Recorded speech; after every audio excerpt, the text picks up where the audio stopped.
Ada 3 hal yang perlu Anda perhatikan untuk bisa menikmati video ini. Yang pertama, Anda sudah pernah menonton film yang dibahas di sini setidaknya sekali. Kedua, Anda paham apa itu arti roasting. Dan yang ketiga yang paling penting, Anda memahami bahwa semua yang saya katakan di sini hanyalah bercanda.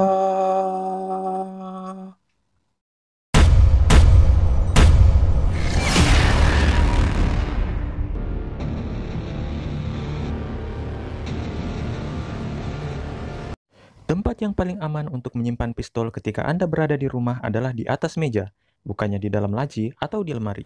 Karena jika ada maling yang berhasil menerobos masuk ke dalam rumah, biasanya yang mereka periksa duluan adalah isi laci dan isi lemari. Ketika Anda bangun di pagi hari, maka yang harus Anda lakukan terlebih dahulu adalah beribadah. Setelah itu, Anda berolahraga. Baru setelah itu, Anda beribadah. Baru setelah itu, Anda berolahraga. Oke, dan barulah setelah itu Anda beribadah kembali. Dan setelah itu, bisakah Anda menebak apa yang harus dilakukan selanjutnya? Bukan sarapan. Semua potongan gambar yang Anda lihat tadi merupakan hasil potongan aktual di dalam film, bukan hasil potongan saya. Mobil polisi tanpa atribut polisi. Dengar semuanya. Target kita Tamariadi. Briefing yang dilakukan di dalam mobil menunjukkan bahwa mereka tidak sempat untuk melakukan briefing di kantor. Yang itu artinya, jika briefing pun tidak sempat mereka lakukan di kantor, maka sudah bisa dipastikan bahwa mereka juga tidak sempat untuk sarapan. Dan demikian, maka jelaslah mengapa misi ini adalah misi yang gagal. Karena mereka tidak mengawali hari dengan sarapan, atau setidaknya minum makanan bergizi. Tugas kita sederhana. Sederhana? Mari kita lihat apa itu arti sederhana menurut Sersantaka. Tama tidak sendiri. Terdapat lab narkotik yang cukup besar. Dan sejumlah massa yang rela melakukan apa saja untuk melindungi tempat itu. Sebagai tempat persembunyian bagi semua penjahat yang sudah kita buron. Yang punya 2 orang kepercayaan. Satu bernama Mad Dog, rela melakukan apa saja dan rela mati demi dia. Kalau kalian lengah, kalian yang dibantainya. Perlu kalian ketahui, ini bukan pertama kali tempat itu diserang. Bukan, tapi selalu gagal. Amankan lantai demi lantai. Yang kita hadapin ini orang-orang yang sudah terlatih, yang sudah siap perang. Wow, benar-benar sederhana. Sudah jelas itu bukan hal yang sederhana, Sersan. Yang sederhana itu contohnya seperti, ya, menekan tombol subscribe. Iya. Makanan mahal, cerutu impor, dan miras dengan merek yang terkenal dan langka merupakan hal-hal yang seringkali dikonsumsi oleh bos-bos para penjahat untuk menekankan image-nya yang powerful dan bisa memiliki segalanya. Tapi di sini, bos penjahatnya lebih memilih mie instan, Rp3.000. Sudah menjadi naluri dasar bagi setiap manusia untuk berusaha menyelamatkan diri ketika tahu bahwa nyawanya sedang dalam bahaya. Tapi di sini, tidak ada satupun dari mereka yang mencoba untuk melarikan diri meskipun melihat orang di sebelahnya sedang ditembaki satu persatu. Padahal, mereka bisa saja melarikan diri mengingat kaki mereka tidak terikat. Kenapa kita? Kenapa hari ini? Kenapa Anda mau jadi polisi? Saya tidak mau ada satupun bangku kosong pada saat kita pulang nanti. Jika yang pulang nanti cuma 3 orang, maka doa Sersantaka terkabul, karena mobil ini memang hanya terdiri dari 3 bangku yang memanjang. Bila 3 orang itu masing-masing duduk di salah satu bangku kosong, maka benarlah tidak ada bangku kosong saat mereka pulang nanti. Tugas pengintaian diberikan kepada seorang yang berpangkat letnan, sendirian. Oke, Pak. Oke. Menggunakan jaket anti peluru dan berdiri di tempat terbuka di daerah penyerangan seperti ini sangat membahayakan nyawa Anda karena Anda akan bisa langsung dikenali sebagai polisi dan akan bisa langsung terkena serangan dari penjahat. Entah kenapa, Sersantaka memberikan senjata kepada Letnan Wahyu tapi lupa memberikan helm. Apakah mungkin Letnan Wahyu memang dikenal sebagai orang yang keras kepala sehingga ia tidak membutuhkan helm? Ketika orang yang memimpin barisan mengepal tangannya seperti ini adalah tanda untuk berhenti. Lihat. Tapi entah kenapa prajurit yang satu ini tetap maju padahal sudah diberi tanda untuk berhenti. Di dalam sebuah tim khusus seperti ini, tiap-tiap anggotanya masing-masing memiliki keahlian khusus. Seperti prajurit ini yang terlatih dan menguasai keterampilan untuk membobol kunci pintu. Akan tetapi entah kenapa, ia terkaget saat berhasil membuka kunci pintu. Yang seharusnya ekspresi kaget itu sudah tidak ada lagi, mengingat ia sudah bosan untuk membobol dan membuka pintu setiap hari dan setiap saat di saat latihan. Pasukan langsung melumpuhkan orang pertama yang mereka lihat di gedung itu tanpa pertanyaan sedikit pun. Tapi bapak ini diinterogasi terlebih dahulu dan tidak dilumpuhkan oleh polisi. Padahal, ia bisa saja merupakan salah satu penjahat yang berada di gedung itu, karena gedung itu merupakan sarang dari para penjahat yang buron dari polisi. Sersan Taka menggunakan kode untuk berkomunikasi dan menggunakan suara yang kecil untuk mencegah agar mereka tidak ketahuan oleh lawan di sekitar. Itu ia lakukan ketika ia berada di luar dari gedung. Tapi ketika ia berada tepat di depan gedung... Oh, cukup! Oke, semuanya! Kita masuk sekarang! Entah kenapa, tiba-tiba saja ia berani berteriak dengan suara keras tanpa ada rasa khawatir akan terdengar oleh musuh di sekitar. Polisi mencoba menerobos salah satu kamar dengan menggunakan linggis. Padahal, belum ada anggota yang memeriksa gagang pintu untuk memastikan apakah pintu itu terkunci atau tidak. Dan lagian, kalaupun memang terkunci, kenapa tiba-tiba harus menggunakan linggis? Memangnya mas-mas yang tadi kemana? Orang yang tertembak di bagian kepala dan masih bisa berdiri selama beberapa detik. China! China! Meneriakkan nama orang yang terkena tembakan di bagian kepala tidak akan membuat orang tersebut menjadi lebih sehat dan bugar.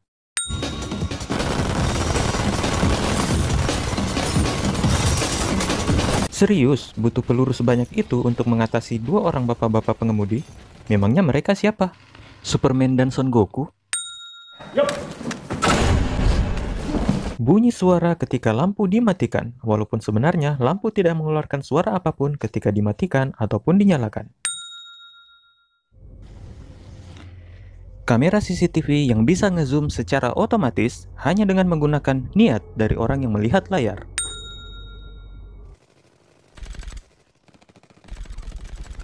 Orang yang berusaha mencium daun pintu. Buka pintu! Setelah pintu ditutup, para penjahat mencoba menggedor-gedor pintu. Serius, kenapa pakai acara gedor-gedor segala? Bukannya langsung didobrak saja? Memangnya dengan menggedor-gedor pintu, para polisi akan kemudian tiba-tiba membuka pintu? Terus selanjutnya apa? Para polisi di dalam tiba-tiba menyediakan kopi dan kue kering. Seorang penjahat yang dengan agresif ingin menyerang polisi yang bersenjata hanya dengan menggunakan tangan kosong, seakan menganggap bahwa senjata yang ditembakkan oleh polisi, pelurunya terbuat dari onde-onde. Rama mencoba mengusir penjahat dengan menggunakan kombinasi dari tabung gas LPG, kulkas, dan granat. Hal ini dapat sangat berbahaya mengingat lokasi mereka sekarang merupakan gedung yang sudah tua, karena ledakannya bisa membuat...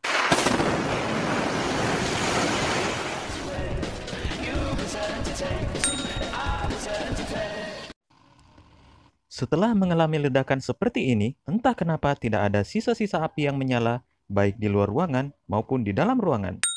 Bahkan pintu yang menjadi titik ledakan hanya berlubang seperti ini, bukannya hancur berkeping-keping. Teman makan teman. Bo kesulitan untuk bergerak karena mengalami luka tembak di bagian perut dan wajah, tapi mampu untuk memanjat ke lantai atas, bahkan membantu menarik Rama untuk naik ke lantai atas.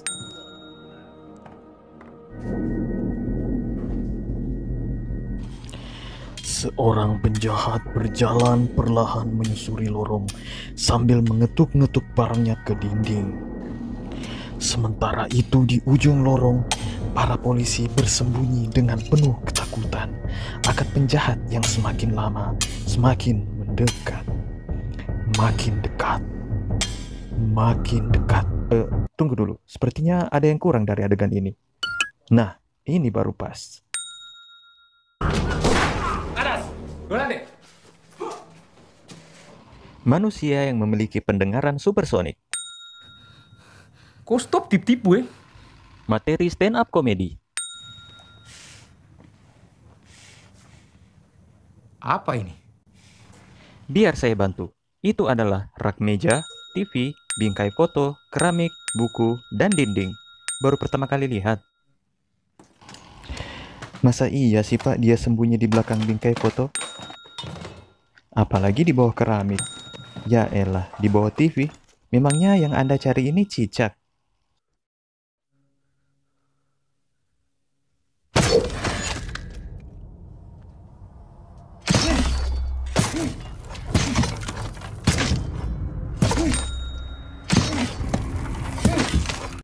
Cuma cari pisau atau apa aja yang tajam. Cuma ada ini. Cuma ada ini. Atau sendok yang sempit. Bagaimana dengan linggis yang tadi? Sepertinya itu lebih mantap.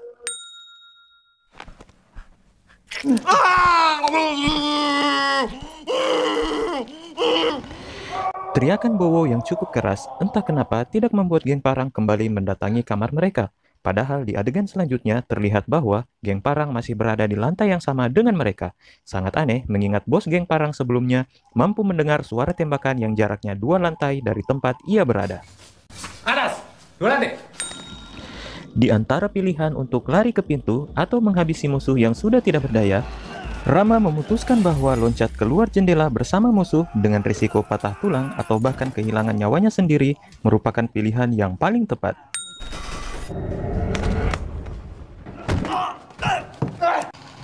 Ini adalah cara yang wajar untuk menyapa saudara Anda yang kebetulan lewat di depan Anda. Mad Dog memberi isyarat agar Jaka masuk ke kamar, kemudian ia menutup pintu dengan perlahan, sehingga mereka kini berduaan di dalam kamar. 2 pria dewasa berduaan di dalam kamar, saling bertatapan satu dengan yang lainnya. Dan setelah itu, Mad Dog kemudian membuka bajunya dan mengatakan, "Ini permainan yang gue suka." Why are you gay?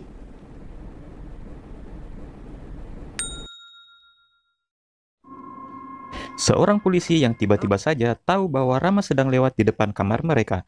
Entah karena polisi itu sedari tadi mengawasi lubang intip, atau karena tiba-tiba saja dia mencium aroma bau badan Rama yang sedari tadi penuh keringat karena berkelahi dan belum sempat mandi. Sebuah gelas yang terletak sangat sempurna di tengah-tengah meja.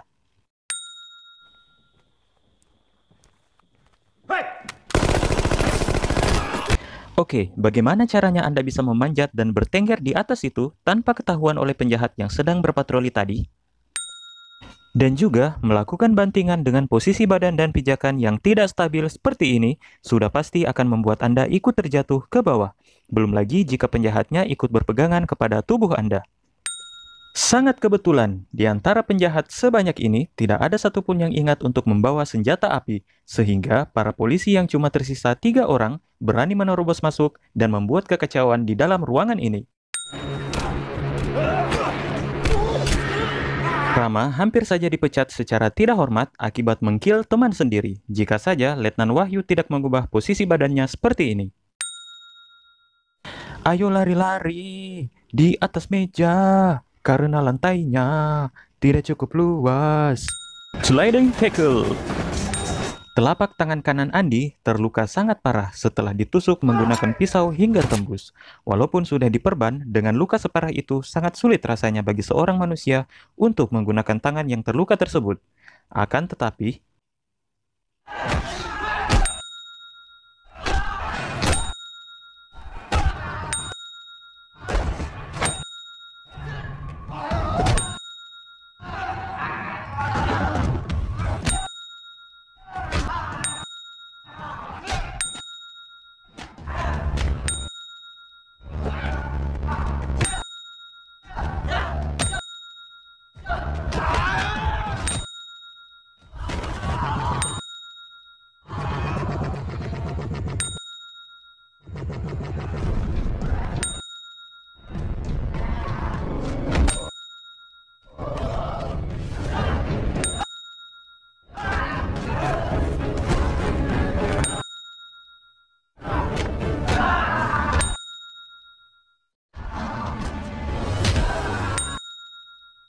Andi yang tangan kanannya terluka parah tapi masih mampu menggunakannya berkali-kali di dalam pertarungan.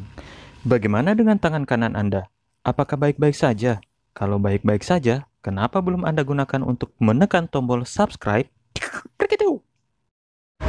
Rama telah menghilang, tapi mereka berdua tidak ada yang peduli. Belum tentu. 18 anak buah lo sudah jadi bangke sekarang. Tambah mobil lo.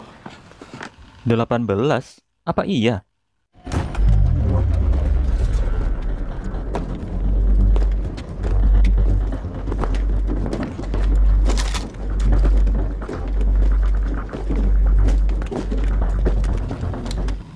16 orang pasukan ditambah 2 orang sopir berarti semuanya berjumlah 18 orang. Akan tetapi, di gedung ini masih ada 2 orang pasukan yang masih hidup hingga saat ini. Yang artinya, pasukan Letnan Wahyu yang telah wafat berjumlah 16 orang. Bukannya 18 seperti hoax yang dicapkan oleh Tamariyadi. Karir lu habis. Apa? Karir lu. Karlir lu? Karir lu habis. Karlir lu habis.